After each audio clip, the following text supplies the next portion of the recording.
The mirror that lies.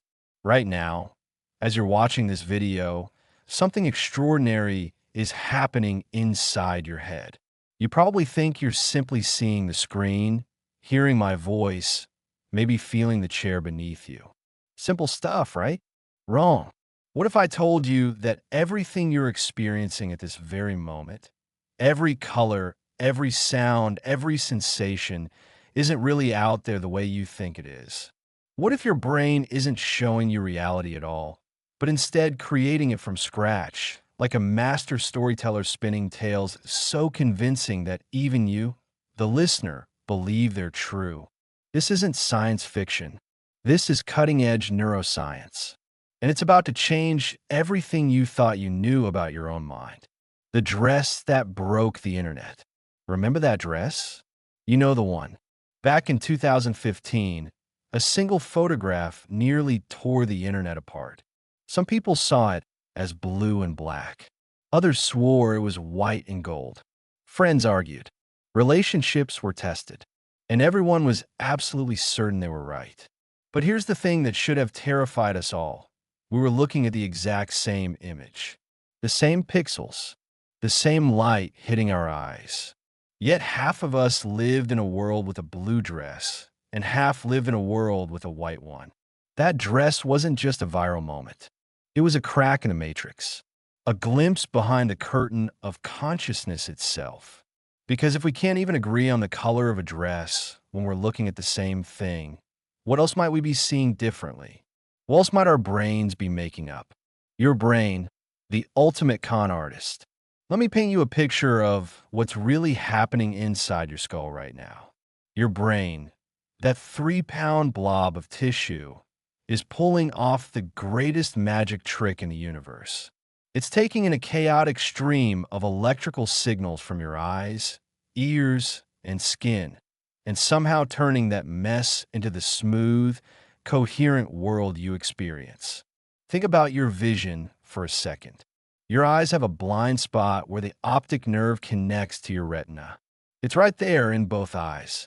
You should be seeing two black holes in your visual field all the time. But you don't.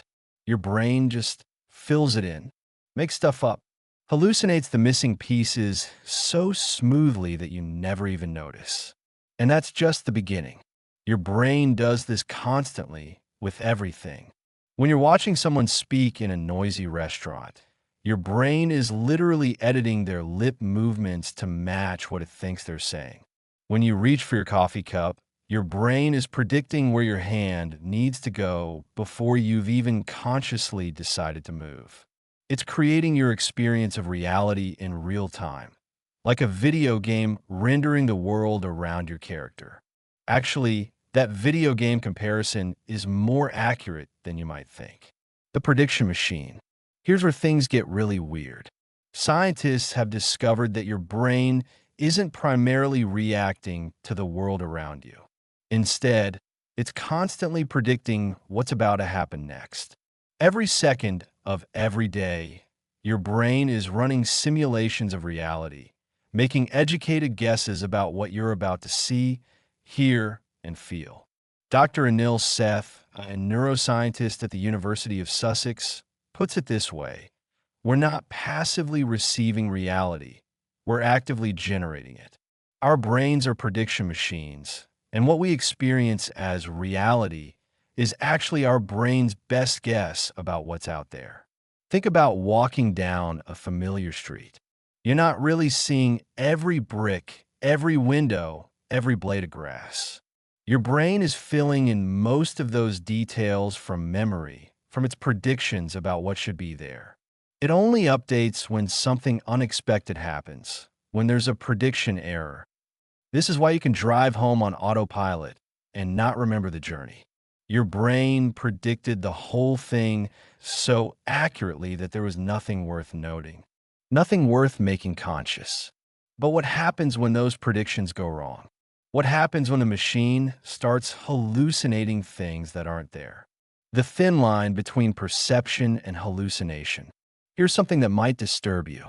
Neuroscientists have found that when someone hallucinates, really hallucinates, like in schizophrenia, Their brain activity looks almost identical to when they're perceiving something real. The same regions light up. The same neural pathways fire. As far as the brain is concerned, there's no difference between seeing a real person and hallucinating one. So what makes normal perception different from hallucination? According to the latest research, surprisingly little. The main difference is that our everyday hallucinations, yes, the ones you're having right now, are constrained by sensory input. They're controlled hallucinations. Hallucinations on a leash. Seth calls this controlled hallucination, and he means it literally. When you see a red apple, your brain is hallucinating red and apple based on the light hitting your retina, but the experience of redness, the concept of apple, that's all generated inside your head. The external world just keeps the hallucination in check. Make sure it's useful for survival. I know this sounds crazy, but stick with me because the evidence is overwhelming. The rubber hand that becomes you. Scientists can hack your sense of self with a cheap rubber hand and a paintbrush. I'm not kidding. It's called the rubber hand illusion, and it reveals just how easily your brain's reality construction system can be fooled. Here's how it works. You sit at a table with one hand hidden behind a screen and a rubber hand placed where you can see it. Someone strokes both the rubber hand and your hidden real hand with paintbrushes at the same time. Within minutes, sometimes seconds, your brain accepts the rubber hand as part of your body. You feel the touch on the rubber hand. When someone threatens it with a hammer, you flinch. Your brain has literally hallucinated that fake hand into your body schema. But it gets weirder. When researchers do brain scans during this illusion, they find that the parts of your brain that map your body actually change. The neural representation of your body extends to include the rubber hand. Your brain has rewritten reality, and your conscious experience follows suit. This isn't a party trick. It's a window into how your brain constructs your entire sense of self, your entire experience of having a body. And if something as fundamental as your body boundaries can be hacked with a rubber hand and a paintbrush, what does that say about the rest of your experienced reality? The stories we tell ourselves. Your brain isn't just hallucinating your perceptions. It's also hallucinating your explanations for them. There's a fascinating condition called anosognosia, where stroke patients become paralyzed on one side, but insist they can still move. Show them their paralyzed arm. Ask them to lift it, and they'll claim they just lifted it. They're not lying. Their brain is generating a false reality where the movement happened. But here's the kicker. We all do this all the time.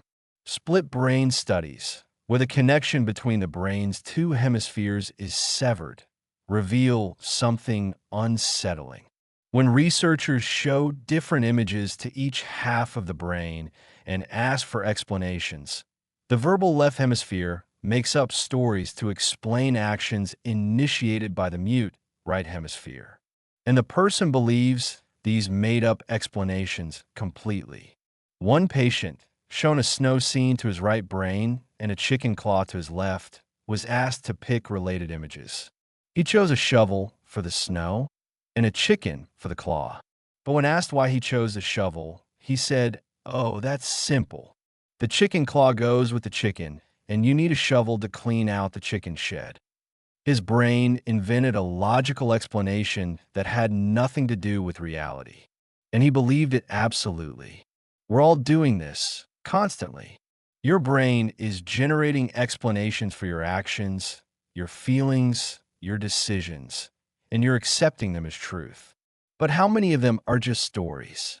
How many of your memories, your beliefs about yourself, your understanding of why you do what you do, how much of it is just your brain's best guess? It's controlled hallucination of meaning. The Bayesian brain. To understand how your brain pulls off this incredible feat of reality construction, we need to talk about something called Bayesian inference. Don't worry, I'll keep it simple. Imagine you're in a dark room. and you hear a scratching sound. Your brain has to figure out what's making that noise. Is it a mouse? A branch against the window? A serial killer?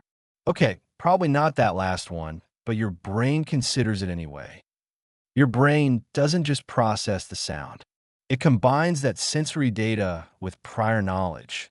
What's likely in this situation based on past experience? If you're in an old house, mouse gets a higher probability. If it's windy outside, branch moves up the list. Your brain is constantly calculating probabilities, weighing evidence against expectations. This is Bayesian inference, and your brain is doing it every millisecond of every day. It's taking incomplete, noisy sensory data and combining it with prior beliefs to generate your experienced reality. What you perceive isn't the raw sensory data. It's your brain's best probabilistic guess about what's out there. This is why optical illusions work. They exploit your brain's statistical assumptions about lighting, depth, and motion. Your brain is so confident in these priors that it will override the actual sensory data to maintain a coherent model of reality. The free energy principle. Carl Friston, one of the most influential neuroscientists alive, has proposed something called the free energy principle. It sounds complicated, but the idea is actually beautiful in its simplicity. Your brain is constantly trying to minimize surprise. Not surprise in the surprise party sense, but statistical surprise. The difference between what your brain predicts and what it senses. Your brain hates uncertainty, hates not knowing what's coming next. So it builds models, makes predictions, and constantly updates those models to minimize prediction errors. This is why habits are so comfortable, why we seek out patterns even where none exist, why conspiracy theories are so appealing. Our brains are desperate to minimize uncertainty, to predict what's coming next, and they'll hallucinate patterns, meanings, and explanations rather than tolerate uncertainty. Think about the last time you were in a really dark room. Remember how your brain started generating phantom shapes and movements?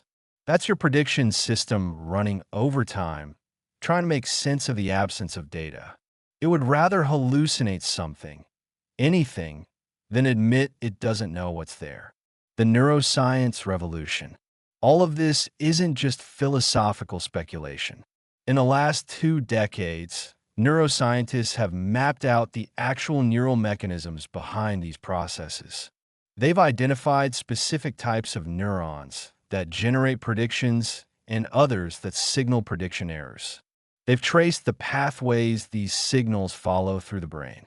Using advanced brain imaging, researchers can now see predictions flowing down from higher brain regions to sensory areas, literally shaping what we perceive before sensory information even arrives. They can see prediction errors bubbling up when reality doesn't match expectations, forcing updates to our internal models. They've even identified the specific neurotransmitters involved.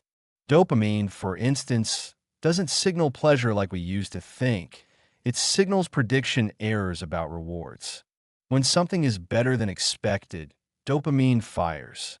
When it's worse, dopamine drops.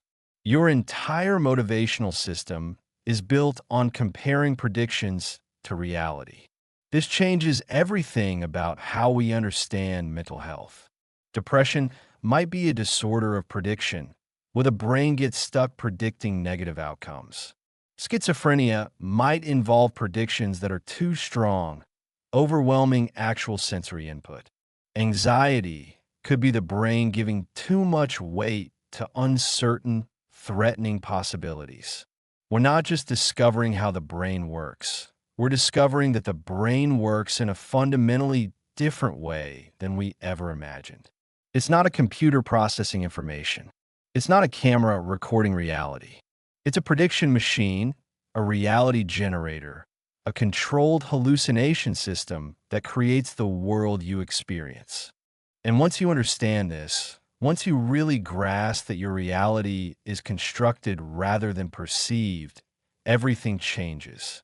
The question isn't whether your brain is hallucinating. It definitely is. The question is, how much of what you experience is real, and how much is the story your brain is telling you? In the next part, we'll dive deeper into what this means for consciousness itself. Because if perception is controlled hallucination, what does that make consciousness? What does it make you? But first, take a moment. Look around. Everything you see, everything you feel, it's all happening inside your head. The colors, the sounds, the sense of space and time. It's all a construction, a controlled hallucination so sophisticated that you can't help but believe it's real. Welcome to the strangest truth about human existence. Reality, as you know, it doesn't exist. Your brain is making it all up. And the scariest part? It's doing such a good job that you'll never be able to tell the difference. The voice in your head. Who's talking right now? No, not me. The voice in your head. The one reading these words. The one that never shuts up. You know, the one that just said, "What voice?" That one. We all have it. This internal narrator that comments on everything, judges everything, claims to be you. But here's something that'll mess with your head. Neuroscientists can't find where this you lives in the brain. They've looked everywhere. They've scanned brains during every conceivable state of consciousness. And the self? It's nowhere and everywhere at once. What if I told you that this sense of being a unified self, this feeling of being the same you, who woke up this morning, who lived through yesterday, who was once a child? What if that's just another controlled hallucination? What if the self is the biggest hallucination of all? The man who lost himself. Let me tell you about patient RB. After a cardiac arrest that damaged his hippocampus, he could no longer form new memories. Every few minutes, his world reset. He'd greet the same nurse like he'd never met her, even though she'd been caring for him for months. He'd eat lunch and, 5 minutes later, insist he hadn't eaten all day. But here's the weird part. RB still felt like himself. Even though his life was now a series of disconnected moments with no narrative thread, his sense of being RB persisted. How? If you can't remember your past and can't imagine your future, what exactly is this self that remains? Or consider people with dissociative identity disorder, what used to be called multiple personality disorder. Brain scans show that when they switch between identities, different neural networks activate. Different handwriting, different allergies, sometimes different eyeglass prescriptions. Same brain, completely different cells. So which one is the real person? All of them? None of them? Or is the question itself based on a false assumption that there's a real, unified self in there at all? The Buddhism connection. Turns out, Buddhist monks figured this out 2,500 years ago without any brain scanners. They've been saying all along that the self is an illusion, a construction, a story we tell ourselves. They call it anatta, no self. And meditation, they say, is partly about seeing through this illusion. Modern neuroscience is proving them right. When researchers scan the brains of experienced meditators, they find something remarkable. The default mode network, the brain regions that create our sense of self, actually quiet down. The boundaries between self and world start to dissolve. Meditators report experiencing consciousness without a clear sense of being a separate self. Just awareness, without an I being aware. And here's what's really wild. These aren't mystical experiences. They're measurable brain states. Scientists can see the self disappearing in real time on their monitors. They can watch as the brain stops generating the hallucination of selfhood. The default mode network, your self-generator. The default mode network, or DMN, is like your brain screensaver. When you're not focused on the outside world, this network kicks in. It's most active when you're daydreaming, remembering the past, imagining the future, or thinking about yourself. Marcus Rakel at Washington University discovered something fascinating. This network uses more energy than almost any other brain process. Think about that. Your brain spends more calories maintaining your sense of self than it does on most actual thinking. The DMN knits together memories, future plans, and current experiences into a coherent narrative. It's literally creating the story of you, moment by moment. When this network is damaged, people lose their sense of being a continuous self. When it's overactive, people get stuck in self-referential thinking, a hallmark of depression and anxiety. But here's the thing. This network is creating something that doesn't actually exist. There's no little person sitting in your brain watching your thoughts. There's no central command center.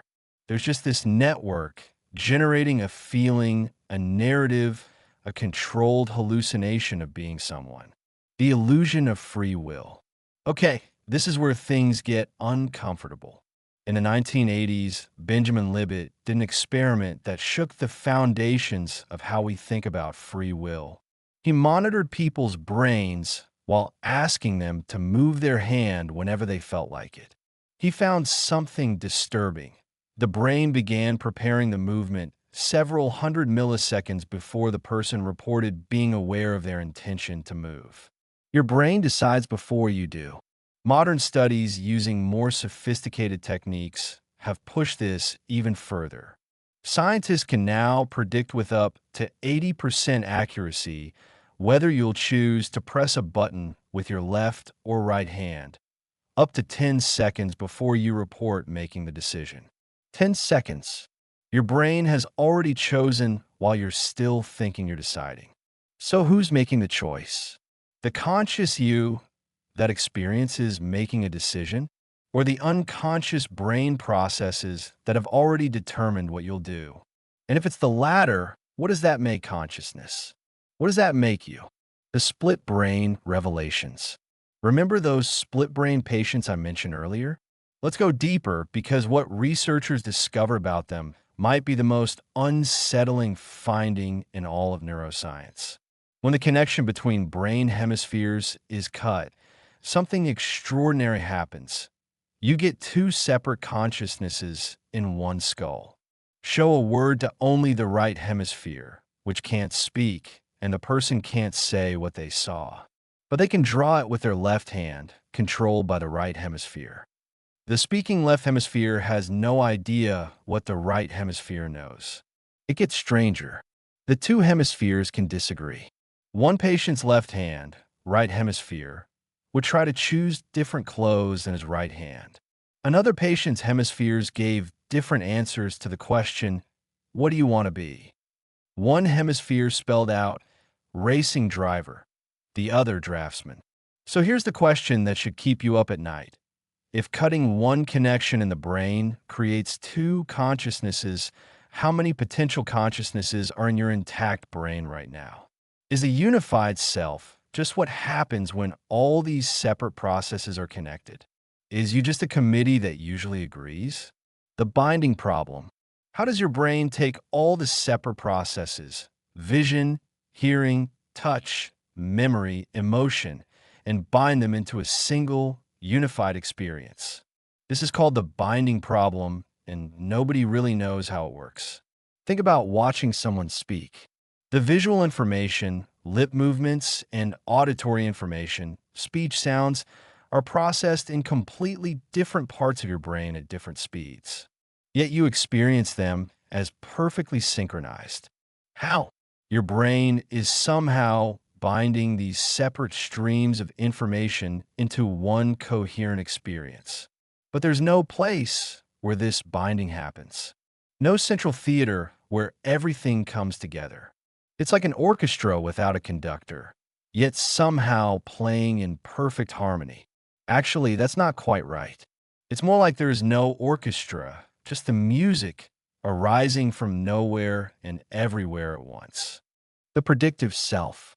Remember how your brain is constantly predicting reality? Well, it's also predicting you. Your sense of self is just another prediction, another model your brain maintains and updates. Your brain predicts how you would react in situations, what you would think, what you would feel. And just like with external reality, these predictions become your experience. You feel like yourself because your brain is successfully predicting what being you should feel like. This is why personality changes can be so disturbing. When brain injury, drugs, or mental illness change someone's behavior, we say they're not themselves. But what we really mean is their brain's self-model has changed. The predictions are different. The hallucination has shifted. I knew someone who had a stroke that damaged part of their frontal lobe. Overnight, they went from being anxious and careful to being impulsive and carefree. Their family kept saying, "This isn't who they are." But here's the uncomfortable truth. That's exactly who they were now. The brain generating their self had changed, so their self had changed. There was no real them waiting to come back. The narrative self versus the experiencing self. Daniel Kahneman identified two different selves we all have: the experiencing self, which lives in the present moment, and the remembering self, which creates the story of our lives. And these two selves often disagree. The experiencing self might hate every minute of a vacation, the flight delays, the bad weather, the food poisoning. But the remembering self might look back and call it an adventure, a great story.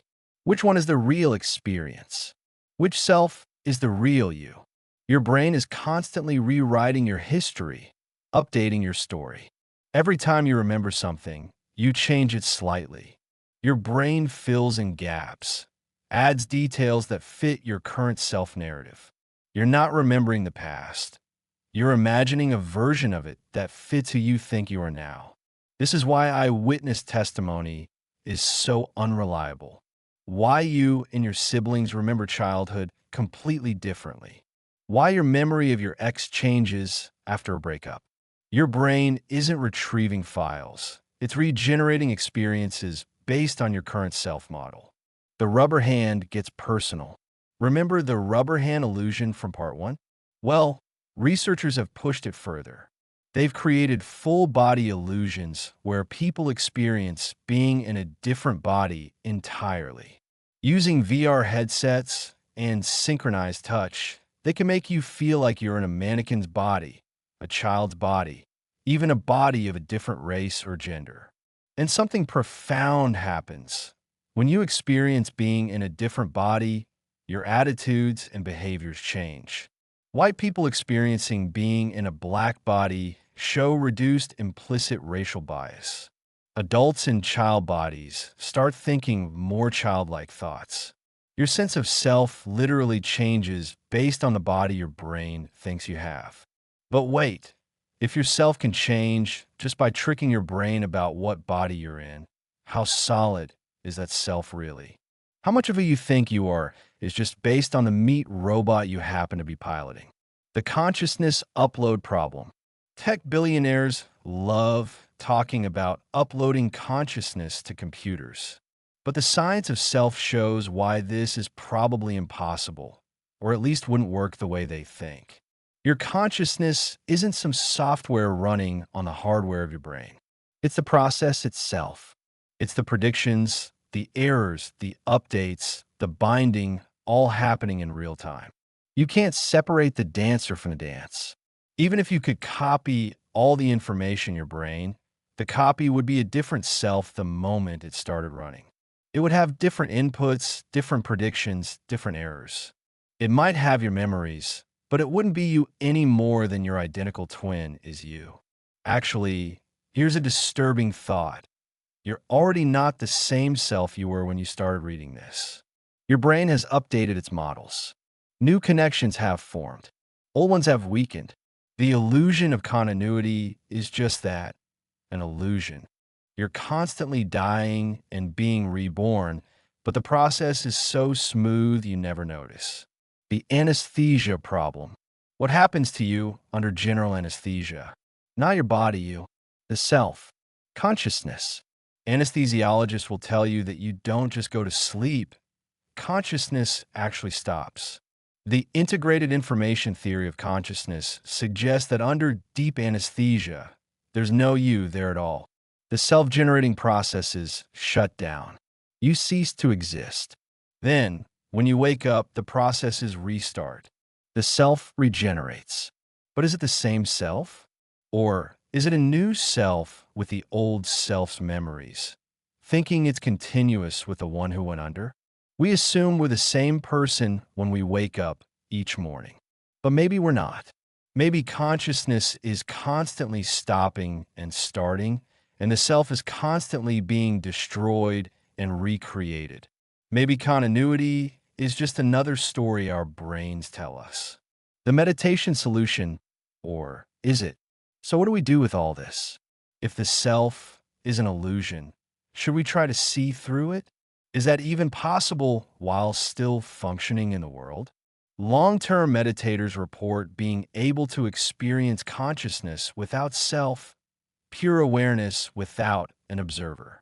They describe it as liberating, peaceful, free from the constant chatter of the self-narrative. The default mode network quiets down. The predictions ease up. The hallucination becomes more transparent. But here's the paradox. Who is experiencing this selflessness? Who is noticing the absence of self? Some traditions say this is the final illusion to see through, the observer observing the absence of an observer. Maybe that's too far for most of us. Maybe the practical solution isn't to eliminate the self, but to hold it lightly, to recognize it as a useful construction, a controlled hallucination that helps us navigate the world, but not to mistake it for something solid, permanent, or ultimately real. You are not who you think you are. So what does this leave us? If perception is controlled hallucination and the self is too, what's left that's real? Maybe that's the wrong question. Maybe instead of asking what's real, we should ask what's useful. The self might be a hallucination, but it's a functional one. It helps us plan, remember, socialize, survive. The question isn't whether it's real, but whether it's serving us well. Your brain is going to keep generating this self, whether you want it to or not. It's what brains do. But knowing it's a construction, a prediction, a controlled hallucination, that gives you some freedom. You don't have to believe every story it tells. You don't have to be trapped by its limitations. The self is just another controlled hallucination, maybe the most sophisticated one your brain produces. And like all hallucinations, it can be updated, edited, even temporarily dissolved. You're not stuck with the self you have. You're constantly creating it, moment by moment, prediction by prediction. In the next part, we'll explore what happens when these controlled hallucinations go wrong, when the brain's reality-generating machinery breaks down or gets pushed to its limits. We'll see what mental illness, psychedelics, and extreme states can teach us about the nature of consciousness itself.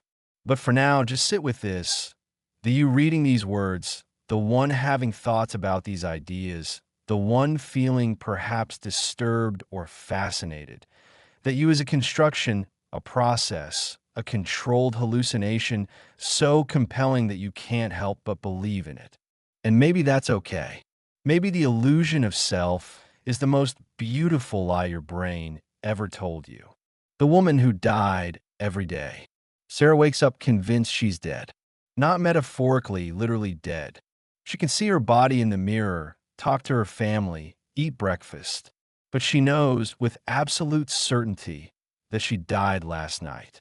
This is Cotard's syndrome, and it reveals something terrifying about how fragile our reality really is. Her brain's predictive model has gone haywire. The part that generates the feeling of being alive, that constant background hum of existence, has stopped working. But instead of updating the model based on evidence, she's walking, talking, breathing. Her brain doubles down on the prediction. She must be dead. The evidence must be wrong. Sarah's case isn't unique. There are people who believe their loved ones have been replaced by imposters, Capgras syndrome. People who think they're living the same day over and over, reduplicative paramnesia. People who believe their left arm belongs to someone else. These aren't metaphors or delusions in the traditional sense. For these people, this is reality. Their brains are generating these experiences as vividly as your brain is generating your experience right now. Makes you wonder, how wrong could your brain's predictions go before you notice? The psychedelic revolution. In the 1950s, Albert Hofmann accidentally discovered LSD and took the world's first acid trip. He described reality dissolving, rebuilding, becoming pregnant with meaning. Now, 70 years later, neuroscientists finally understand what was happening in his brain. Psychedelics don't add something to consciousness. They remove something. Specifically, they disrupt the brain's prediction machinery. Under psychedelics, the top-down predictions that usually constrain perception get weaker. The controlled hallucination becomes less controlled. Robin Carhart Harris at Imperial College London has been scanning brains on psychedelics, and what he's found is remarkable. The default mode network, remember, that's your self-generator, basically falls apart. Different brain regions that normally don't talk to each other start having conversations. The hierarchical structure of the brain flattens out. Without strong predictions constraining perception, the world becomes fluid. Walls breathe. Colors have sounds. The self dissolves into everything else. It's not that psychedelics show you a false reality. They show you how much of normal reality is constructed by your brain's predictions. One participant in a psilocybin study described it perfectly. I realized that what I normally call reality is just one channel, and somehow the drug changed the channel. But the scary part was realizing there might be infinite channels, and I don't know how to change back. Schizophrenia, when predictions scream. If psychedelics loosen predictions, schizophrenia might be the opposite. Predictions so strong they overwhelm reality. The hallucinations in schizophrenia aren't random. They follow patterns, tell stories, create meaning where none exists. A patient hears voices because their brain is predicting speech so strongly that it generates the experience even without input. They see connections between unrelated events because their pattern prediction system is in overdrive. Everything becomes significant. A red car passing by isn't just a red car. It's a message, a warning, proof of surveillance. Here's what's really unsettling. Brain scans show that when someone with schizophrenia hears voices, their auditory cortex activates exactly as it would if someone were actually speaking to them. Their brain is literally generating real speech. It's just not coming from outside. Philip K. Dick, the science fiction writer, had a psychotic break in 1974. He described it later. I experienced an invasion of my mind by a transcendentally rational mind. It was as if I'd been insane all my life, and suddenly I had become sane. That's the thing about these altered states. From the inside, they feel more real than normal reality. The brain doesn't come with an error message saying this perception is false. Whatever it generates feels absolutely true. The blind sight mystery. Here's a phenomenon that shouldn't exist. People who are completely blind but can somehow still see. They've had strokes that destroyed their visual cortex. They report seeing nothing but darkness. Yet when you throw a ball at them, they catch it. When you ask them to guess what emotion a face is showing, they're right more often than chance. This is blind sight, and it reveals that consciousness and perception are separate things. These people's brains are still processing visual information, still making predictions about what's out there, but without the visual cortex to generate conscious experience. They don't see anything. Think about what this means. Right now, your brain might be processing all kinds of information you're not conscious of, making predictions, generating responses, controlling your behavior, all below the threshold of awareness. How much of reality is your brain hiding from you? One blind sight patient, DB, could navigate obstacle courses despite insisting he couldn't see anything. When researchers asked him how he did it, he said, "I just knew where to step." His brain was hallucinating a path without generating the visual experience of seeing it. The ketamine time warp. Ketamine does something uniquely strange to consciousness. It disrupts your sense of time and space. Users report experiencing eternity in minutes, being everywhere and nowhere simultaneously. Some describe watching themselves from outside their body while also being inside it. Neuroscientists have discovered that ketamine blocks NMDA receptors, which are crucial for the brain's prediction error system. Without proper error signals, the brain can't update its models. You get stuck in a prediction loop, experiencing the same moment stretching infinitely. But here's what's fascinating. Ketamine is now being used to treat severe depression. A single dose can lift someone out of suicidal depression within hours. Why? Maybe because depression is partly a disorder of prediction, the brain stuck predicting negative outcomes. Ketamine disrupts those predictions, forces a reset. One patient described their ketamine treatment. "It was like my brain forgot how to be depressed. For a few hours, I couldn't even remember what depression felt like. And even after it wore off, I remembered that forgetting. I knew my depression wasn't permanent." Dreams, your nightly psychosis. Every night, you go temporarily insane. You hallucinate vividly, believe impossible things, experience emotions that make no sense. You're talking about dreams, of course, but think about how weird it is that we just accept this. During REM sleep, your brain's prediction machinery runs wild without sensory input to constrain it. The dorsolateral prefrontal cortex, the part that usually reality checks your thoughts, goes offline. Your brain generates pure hallucination, unconstrained by logic or physics. But here's the really strange part. Sometimes your brain realizes it's dreaming. Lucid dreamers can become aware they're in a dream while still dreaming. They can control the hallucination, reshape reality at will.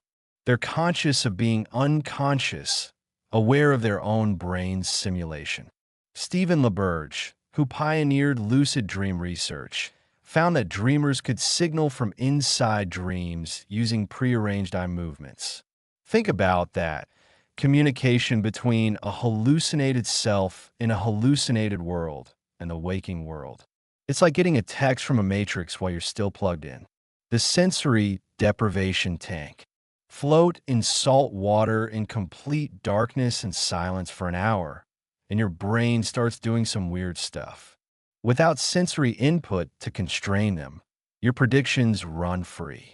People report out-of-body experiences, encounters with entities traveling through space, becoming one with the universe. John Lilly, who invented the float tank, described it as a hole in the universe. He spent hundreds of hours floating, sometimes on ketamine, exploring the far reaches of consciousness.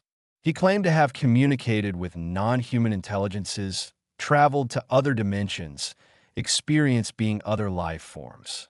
Crazy? Maybe. But brain scans of people in float tanks show something interesting. The default mode network changes its activity patterns. The boundaries between self and other start to dissolve. The brain, without external input to predict, starts predicting something else.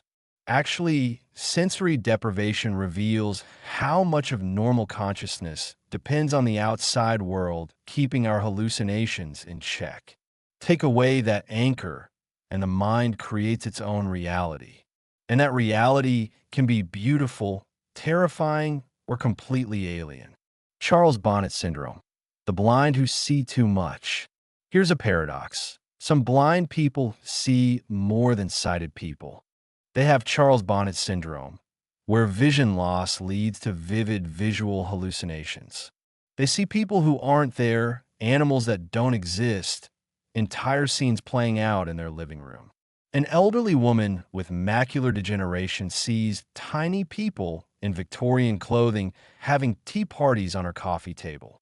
A man sees dragons flying through his bedroom. Another sees geometric patterns constantly morphing and changing. They know these things aren't real, but they see them as clearly as you see these words. What's happening? Without visual input, the brain's visual prediction system runs unchecked. It generates images, scenes, entire realities. It's like dreaming while awake, except you're fully conscious and rational. This shows something crucial. Your brain doesn't need eyes to see. Vision is generated in the brain, not the eyes. The eyes just provide constraints on what the brain generates. Remove those constraints, and the brain keeps creating visual reality anyway. The migraine aura universe. Before migraine hits, some people experience auras, visual disturbances that reveal the architecture of vision itself. Zigzag patterns, blind spots that move across the visual field, colors that don't exist. These aren't hallucinations exactly. They're glimpses of the visual system's construction process. Oliver Sacks, the neurologist, described his own migraines. I would see a tiny, brilliant scintillation, like a star, which would slowly expand into a shimmering arc of zigzag lines. It was like watching my visual cortex having an electrical storm. These patterns, called fortification patterns because they look like medieval fortress walls, appear because waves of electrical activity are spreading across the visual cortex. You're literally seeing your brain's activity patterns projected into your visual field. You're watching your own neurons fire. Sometimes the auras are more complex. People see faces that morph and change, experience Alice in Wonderland syndrome, where objects shrink or grow, or see multiple copies of things. One patient described seeing time as a visible dimension, watching moments stack up like transparent photographs. Near-death experiences, the ultimate hallucination. When the brain starts shutting down, it generates some of its most vivid hallucinations. Tunnel of light, life review, out-of-body experiences, deceased relatives, feelings of infinite love. Across cultures, near-death experiences share remarkable similarities. Researchers have now induced similar experiences using ketamine, sensory deprivation, and even centrifuge-induced G-forces. They've identified the brain regions involved: the temporoparietal junction for out-of-body experiences, the visual cortex for the tunnel of light, the hippocampus for life review. But here's what's interesting. People who have near-death experiences often come back changed. They're less afraid of death, more altruistic, more spiritual. The hallucination, whether real or not, transforms them. The controlled hallucination changes the controller. One researcher, Bruce Grayson, has studied thousands of NDEs. He notes that whether they're real, spiritual experiences or brain-generated hallucinations might be the wrong question. The experience is real to the experiencer, and the effects are real in their lives. Maybe that's all that matters. The plasticity principle. All these extreme states reveal something fundamental. Consciousness is far more plastic than we think. The brain's reality-generating machinery can be tweaked, disrupted, enhanced, or completely reorganized. And when it changes, reality itself, at least as experienced, changes with it. This isn't just about weird edge cases. Meditation can alter consciousness. So can breathing exercises, dance, music, fasting, prayer. Humans have been finding ways to hack their brain's prediction machinery for thousands of years. Every culture has its consciousness-altering practices. The Sufi whirling dervishes spin until the self dissolves. Hindu yogis use breath control to induce altered states. Christian mystics fast and pray until they experience divine visions. Shamans use drums, drugs, and dance to journey to other worlds. They're all exploiting the same principle: disrupt the brain's normal prediction patterns and consciousness changes. The reality menu. So, what does all this mean for everyday consciousness? Maybe that what we call normal consciousness is just one item on a vast menu of possible experiences. We've arbitrarily decided that the standard waking state is real and everything else is hallucination or illusion. But from the brain's perspective, it's all controlled hallucination. The sober executive in a business meeting and the shaman traveling to the spirit world are both experiencing brain-generated realities. One isn't more real than the other. They're just different settings on the same reality-generating machinery. This doesn't mean all experiences are equally useful. You probably shouldn't drive while on LSD or make major life decisions during a psychotic episode. But it does mean our standard consciousness isn't the only valid way to experience reality. It's just the one that evolution settled on for day-to-day survival. Think about that the next time you dismiss someone's experience as just hallucination or all in their head. Everything is in our heads. That's where reality lives, in the predictions, errors, and updates of our brain's hallucination machinery. Some hallucinations are just more socially agreed upon than others. In our final part, we'll explore what all this means for the future of consciousness. If we can understand and manipulate the brain's reality-generating machinery, what becomes possible? What are the implications for technology, society, and what it means to be human? But for now, consider this: every altered state, every breakdown of normal consciousness, every psychedelic trip and mystical experience is showing us something true about the nature of mind. They're revealing that consciousness is far stranger, far more flexible, and far more creative than we ever imagined. Reality isn't fixed. It never was. Your brain is constantly writing and rewriting it, and sometimes in madness, in meditation, in moments of transcendence, you can catch it in the act. The reality engineers. In a lab at Stanford, researchers are using real-time brain scanning to decode what people are seeing, not by looking at their eyes, but by reading their visual cortex. They can reconstruct faces, scenes, even dreams, just from brain activity. We're literally learning to read the hallucinations as they're being generated. But here's where it gets wild. They're not just reading brain activity, they're starting to write it. Using techniques like transcranial magnetic stimulation and focused ultrasound, scientists can now induce specific experiences. Make you see flashes of light that aren't there. Make you feel touches on your skin with nothing touching you. Make you experience emotions on demand. We're becoming reality engineers, learning to hack the controlled hallucination from the outside. And this is just the beginning. One researcher told me, well, not me personally, but I read about it, that within 20 years, we might be able to induce any experience imaginable directly into the brain. Not through your eyes or ears, but straight into the prediction machinery itself. Virtual reality won't need headsets. It'll be beamed directly into your cortex. The prediction market. Tech companies are already weaponizing our understanding of the predictive brain.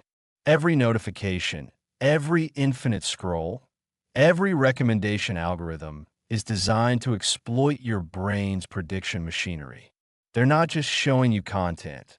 They're training your brain to predict their content, to crave it, to feel incomplete without it. Social media companies have figured out that variable reward schedules create the strongest predictions. Your brain never knows when the next dopamine hit is coming, so it keeps predicting, keeps checking, keeps scrolling. They've turned your prediction errors into profit. but it goes deeper. These platforms are literally reshaping how our brains construct reality. The constant stream of curated information changes our priors, those baseline assumptions our brains use to interpret everything. If your feed is full of danger and outrage, your brain starts predicting danger and outrage everywhere. Your controlled hallucination becomes darker, more threatening. We're living through a mass experiment in consciousness manipulation. Billions of brains having their reality construction machinery tweaked by algorithms optimized for engagement, not well-being. No wonder anxiety and depression rates are skyrocketing. Our brains are predicting futures shaped by machines that don't care about our mental health. The consciousness wars. Here's something that keeps me up at night. Actually, I don't sleep, but you get the idea. Different groups are starting to use this knowledge to create incompatible realities. Not just different opinions, but fundamentally different experience worlds. Political groups use targeted media to create different prediction patterns in different populations. One group's brain predicts a world full of threats from immigrants. Another predicts threats from climate change. These aren't just beliefs. They're becoming different perceptual realities. People literally see different things when looking at the same events. Cults have always known how to hack consciousness. Isolation, repetition, emotional manipulation. But now they have neuroscience on their side. They know exactly how to strengthen certain predictions and weaken others, how to make their version of reality feel more real than the outside world. We might be heading toward a future where humanity splits into different consciousness tribes, each living in their own controlled hallucination, unable to communicate because they're literally not experiencing the same reality. The dress that broke the internet was just the beginning, the therapeutic revolution. But it's not all doom and gloom. Understanding consciousness as controlled hallucination is revolutionizing mental health treatment. We're moving beyond just treating symptoms to actually rewiring the prediction machinery itself. Psychedelic-assisted therapy is the most obvious example. MDMA for PTSD, psilocybin for depression, ketamine for suicidal ideation. These aren't just drugs. They're tools for disrupting stuck predictions, allowing the brain to update models that have become rigid and dysfunctional. PTSD, we now understand, is partly a prediction disorder. The brain keeps predicting danger based on past trauma, generating the same fear response over and over. MDMA seems to allow people to revisit traumatic memories without the usual predictions of threat, letting them update their models. Depression might be the brain stuck predicting negative outcomes so strongly that it ignores positive evidence. Psychedelics temporarily dissolve these predictions, creating a window where new patterns can form. One dose can sometimes break patterns that years of traditional therapy couldn't touch. But psychedelics are just the beginning. Neurofeedback lets people watch their own brain activity in real time and learn to change it. Virtual reality exposure therapy can retrain predictions in controlled environments. Meditation apps are teaching millions to observe their predictions without believing them. The enhancement temptation. If we can fix broken prediction machinery, can we enhance normal consciousness? Some Silicon Valley types are already trying. Microdosing psychedelics to enhance creativity. Using transcranial direct current stimulation to boost focus. Taking nootropics to sharpen prediction accuracy. The military is interested too. Imagine soldiers with enhanced threat prediction or pilots who can process visual information faster than normal humans. DARPA is funding research into cognitive enhancement that sounds like science fiction. Direct brain interfaces, artificial telepathy, enhanced sensory processing. But here's the thing about messing with consciousness. We don't really know what we're doing. The brain's prediction machinery evolved over millions of years. Start tweaking it, and you might get enhanced performance, or you might get psychosis. You might expand consciousness, or you might break it entirely. There's also the question of fairness. If some people can afford to enhance their consciousness while others can't, do we end up with different classes of humans? Those living in enhanced realities and those stuck in baseline consciousness? The rich hallucinating better worlds while the poor are trapped in unmodified reality? The merge. Neuralink, Kernel, and other companies are racing to build brain-computer interfaces. The promise. Merge human and artificial intelligence. But what they're really proposing is merging different reality-generating systems. Imagine having an AI assistant not on your phone, but in your brain, its predictions mixing with your own. Would you even be able to tell which thoughts were yours and which are artificial? Your controlled hallucination would become a collaboration between biological and digital prediction systems.